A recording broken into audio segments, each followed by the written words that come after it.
Hello everyone, thanks for tuning in to today's fourth and final video. We're going to have a look at the weather for the next 10 to 14 days for today's final video. Day 10 will take us to the 28th of November, and we'll be able to extend out beyond that with the GFS and ECM ensembles. Maybe in a couple of weeks, we'll have a look at the CFS V2 at the end of the video for the next 4 weeks, and that will get us into the middle of December. I shall get on that for you in a moment. Just say that first video of the day was our 6 AM UK weather forecast. We've also released a weekend forecast and also the EC42 day as well.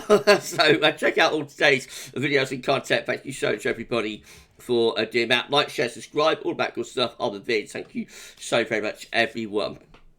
Right, we've got GavsWeatherVids Christmas merch on the way. So, this is it, everybody. Our Christmas mug. We've changed the logo for Christmas, and instead of raindrops, we've got snowflakes with the GavsWeatherVids logo. So we've got a mug there. We've got a coaster to go with it, and there's a Christmas decoration. You can put the Christmas decoration on your Christmas tree. No, it's a 3-piece set. It comes at £15, and you'll be able to start buying that, ordering that from next week. We're doing it ourselves, you know.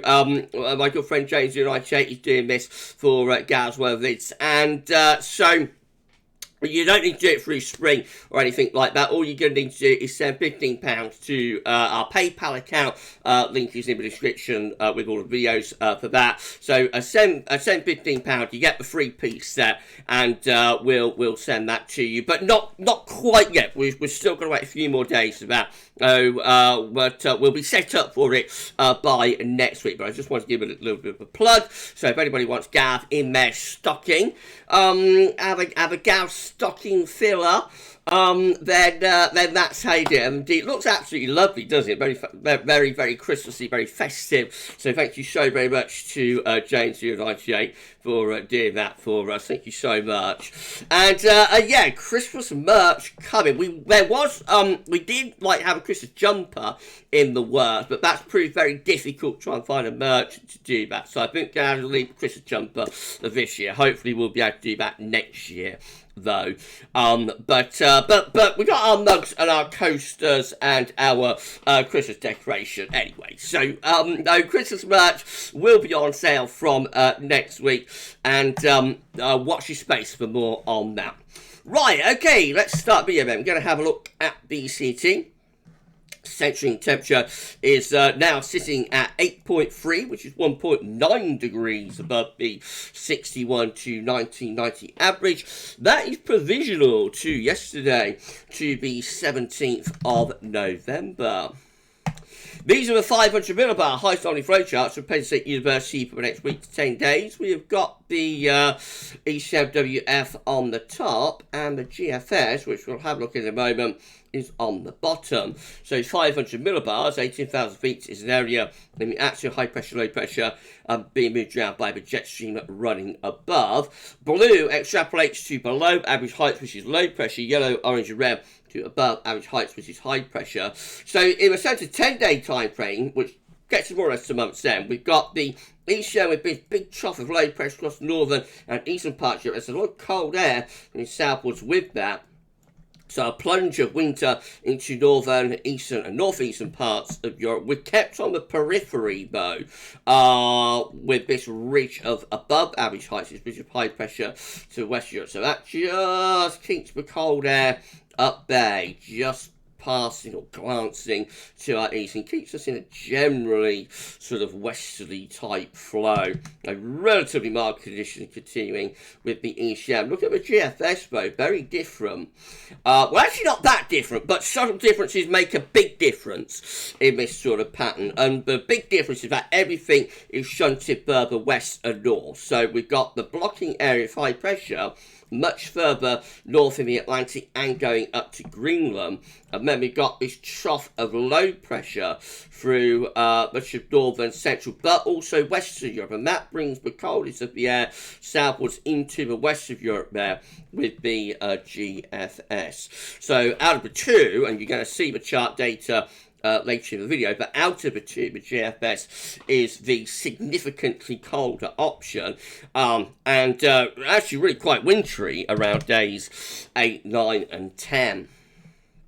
These are the 500 millibar height anomaly flow charts from the Penn State University. Well, no, what am I talking about? These are the five. What am I talking about? This is the GFS Ensemble for the next couple of weeks. The red line is the 30 here. I'm frazzled at the moment with all the updates, the streams, everything that I'm doing. These are the GFS upgrade temperature and precipitation ensembles for the next couple of weeks. Looking at London today. So red line is the 30-year upper air temperature average for London. You see we're starting off milder than average at the moment in a big warm sector of an area of low pressure. You're going to find the upper air temperature gradually reducing and becoming cooler through the remainder of the weekend and into next week. But we get another push up in the upper air temperatures through the middle part of next week. That will be associated with the reach of high pressure this time. And then after that, there's a slide in the upper air temperatures by next weekend, becoming cooler and or colder as we go into next weekend. And those cooler or colder conditions could last into the end of the month and the beginning of December. However, there is a lot of scatter within that. We've got milder ensemble members up here. We've got colder, got colder ensemble members down there. So for month's end and into the beginning of December, lots of uncertainty, but it definitely looks like GFS ensembles are quite keen to produce a bit of a cold snap there through next weekend anyway, but probably only lasts a couple of days before it starts getting milder again. That's certainly the way that the operational run is going for the 6 there. That's this thick green line just here, which does, produce a cold snap for a couple of days, but then quickly starts getting milder with a recovery. Now that's a 6 there, but I want to show you the midnight run, which is this one just here, because that's what the 500 millibar high tide from Penn State University is based upon. And see, that's a lot colder. So initially, of course, yes, it does get pushed up in the upper air temperature through the middle of the week. Then we get cold snap next weekend. But look how that thick green line then stays subdued pretty much throughout. Actually stays below average. So the GFS midnight run did turn really quite cold. It wasn't an outlier. You have to say that. It was one of the colder options, but it definitely wasn't an outlier. There are a significant number of GFS ensemble members that were as cold, if not colder, including the control run, which is that thick blue line just there. Equally, though, we have got more ensemble members up here, so it's all very uncertain. We've got to get the cold snap in, I think, at the end of the week and into the weekend. And then beyond that, we'll have to see, where we're going to go beyond that. But it's all looking quite uncertain at the moment. Anything from around Friday, Saturday onwards has quite a large degree of uncertainty attached to it. Temperature anomalies should be 18th, 26th of November, a little bit above average. And precipitation anomalies should be 18th, 26th of November, coming out drier than normal. Big change on what we've had through the past several weeks. High pressure will be much more involved in the weather pattern in the weekend. Check out Weekend Forecast for more about that. Right, latest Windflow Map from Northerly.net shows that low pressure, talking about high pressure, but at the moment, low pressure still in the driving seat, still in the ascendancy. And so, yes, we've got more rain to come over this weekend, just into the start of next week as well, before things start drying out. But change really happens on Tuesday. So this is the latest UK Met Euro run for midnight on Tuesday. Low pressure then is moving away to Germany, Poland and Ukraine as high pressure builds out to the north and the west. So by the time we get through to Wednesday, we find ourselves under an area of high pressure then, something that we haven't seen very much of over the past several weeks. High pressure then sticks around the country through to Thursday, but a cold front comes into the northwest. As that moves south and the high pressure pulls out to the Atlantic, we get a push of cold northerly winds at the end of next week. That gets us to Friday 24th of November. Now having a little bit of a northerly blast, and although the coldest of the air and the strongest of the northerly is actually passing just to our east and northeast. But I think we do get into that northerly at the end of next week, but only very, very temporarily. So, and then by midnight Saturday, the high pressure is already starting to collapse. We're already cutting off the northerly and sending it away to our north and east, with milder air beginning to move in around the top of the area of high pressure there. Icon again shows high pressure taking over through the middle of the coming week, and then the high pressure pulls out into the Atlantic at the end of next week with this northwesterly push developing. That's how we look as we get to the end of the icon run, gets us to midday next Saturday in a northwesterly type wind. So yes, we are having a blast of colder air there, still with quite a long sea fetch, still with quite a big Atlantic component, but definitely turning colder, and probably cold enough for snow shower to turn to snow in more northern regions actually there with icon. That's about as we get to with that one. Now that GFS midnight run. So here we go then. Low pressures over Germany and Poland on Tuesday. High pressure reaching out to the north and west. The high pressure takes over in the middle part of the week, bringing a lot of dry weather with it. Then the high pressure pulls out to our west and moves northwards. So by the time we get through to midnight Friday, Saturday, yes, we're in a cold and icy northerly wind with a nice mid-Atlantic ridge. And we keep that northerly vein going as we head up toward day 10. Actually turn wind into the northeast a little bit. So that's Monday, 27th of November, day 9. And we bring in like a northeasterly flow there, which will probably bring snow shower potentially even into the southeastern corner. Can you believe that? By day 10, the high pressure just begins to start toppling in to the country. However, it doesn't turn particularly mild, and the high pressure eventually starts trying to ease its way up to Scandinavia. So through the closing days of November into the opening day of December, we're under high pressure. We've been quite cold air, I think, so overnight frost probably is the main issue. By the end of the GFS midnight run, we're going into a milder westerly with the high pressure beginning to slip southwards. That gets us to Monday, 4th of December. The GFS 6Z, again, with that area of high pressure ridging in on Tuesday, settling things down. Then the high pressure pulls out to the Atlantic. We go into that northerly wind at the end of next week. Less of a northerly, though, at the end of next week with the GFS 6Z compared to midnight run. So most of the cold air is way to our east with this area of low pressure, this trough of low just here. That's sending most of the cold air to the east of us. So we're just again on the periphery of the cold there with the GFS 6. However, it's still pretty chilly and about area of high pressure, probably cold enough for overnight frost. And as we go beyond day 10, we start finding that high pressure trying to reach normal. So there's actually a high pressure nosing out of Siberia. That's the Siberian high up there, nosing out into the north of Scandinavia. And that has a really good go at starting to try and pull cold air in from the east as we get to the beginning of September. A little bit reminiscent of what we had this time last year, to be honest. We have got quite a deep cold pull there sitting over Scandinavia, so if we could get wind into the east, it would turn bitterly cold. But as it is, we just about keep that bay and fend it off. But this area of high pressure is quite interesting up here. As I say, that's the Siberian high, and that was the trigger for the cold weather that we had through the first half of December last year, if you remember. It was the Siberian high pushing out of Russia into Scandinavia initially, that brought the first push of cold air from the east and from the northeast through the opening days of December last year. It'll be interesting if we have a repeat this year, won't it? It's kind of a repeating pattern. But there it is. Anyway, that's a Siberian high, everybody.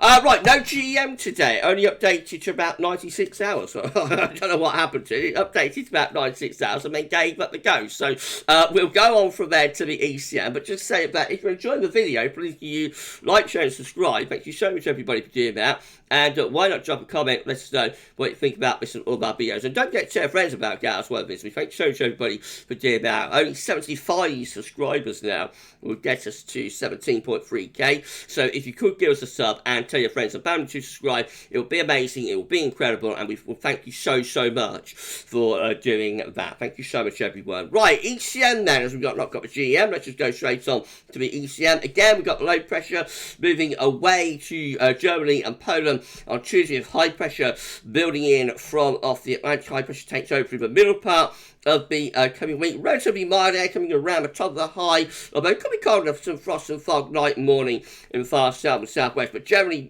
mildish and cloudy conditions coming around the top of high into the north. Now we know from the Penn State University 500 millibar height anomalies road chart, we're not getting that high pressure as far north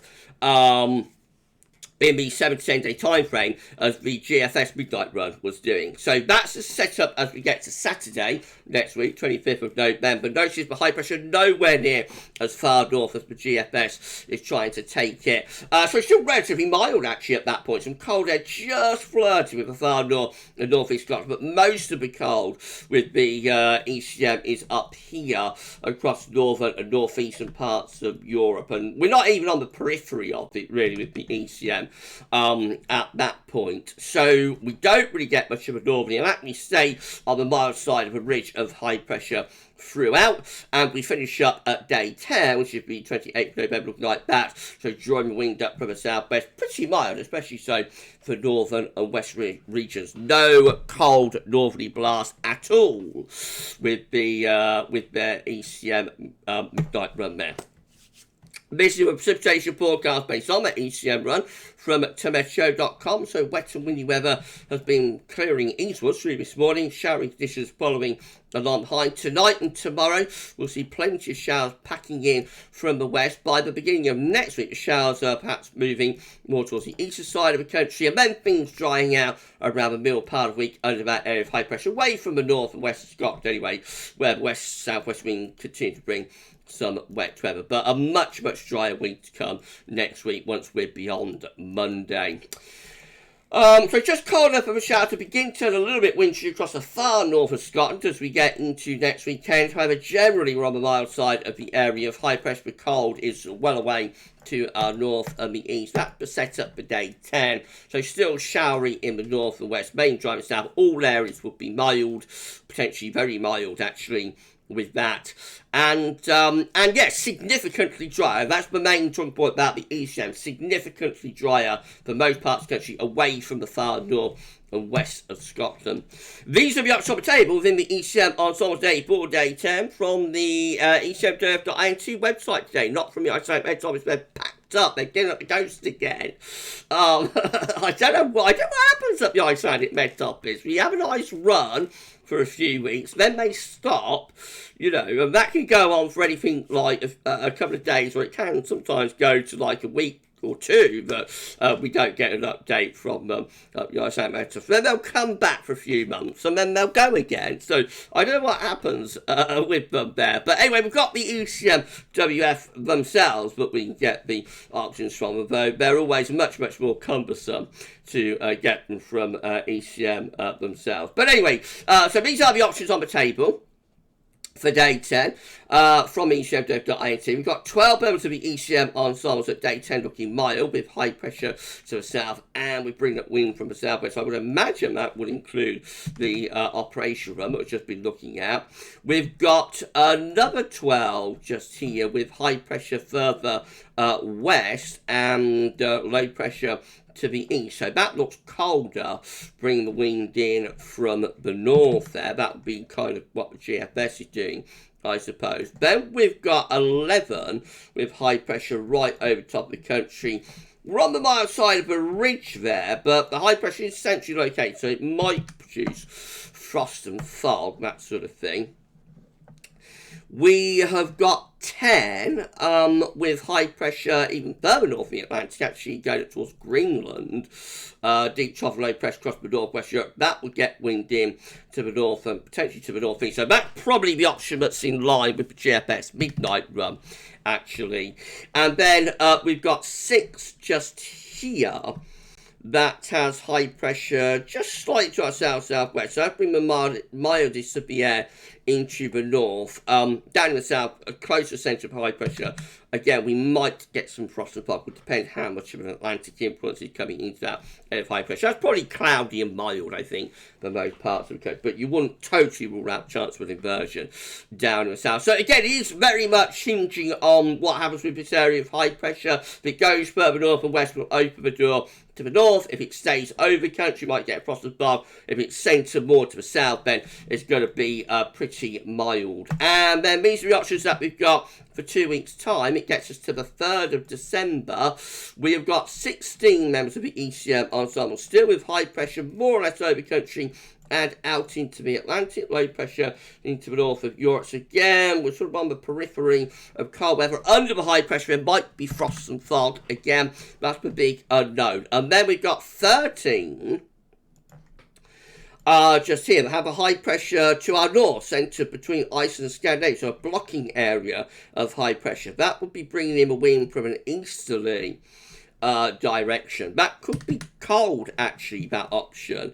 And maybe even bring some snow showers in from the east. Wouldn't that be interesting? We've got 11 just here that have high pressure in the Atlantic and going up to the south of Greenland, trough of low pressure extending through many parts of Europe. Again, we're just on the periphery of the cold, but probably chilly at the very least, bringing in the wind from a northwesterly direction. You wouldn't totally rule out chance of northerlies. And then finally, we've got 11 with high pressure down towards the Mediterranean and Spain and whatnot. Low pressure's away to the north, and that's bringing in a westerly flow.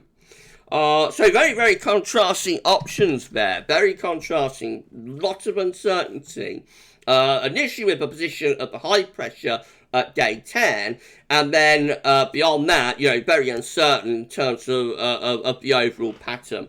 So let's wait and see where things are going here. All very interesting, if nothing else. CFS V2 finally is a 500 millibar high size breakdown to week periods. The first week period takes to the 18th, 24th of November. The next week we'll have high pressure to our west, so a lot of dry weather, relatively mild winds coming in from off the Atlantic, especially around the top of high into the north. Week 2 will be the 25th of November, 1st of December. High pressure is again centred to our west, so we keep the wind in from the Atlantic around the high pressure. This is where the cold air is, with this trough of low just here, and that's a bit elongating down the east side of Europe, so that plunges much of northern and then eastern Europe into cold weather there.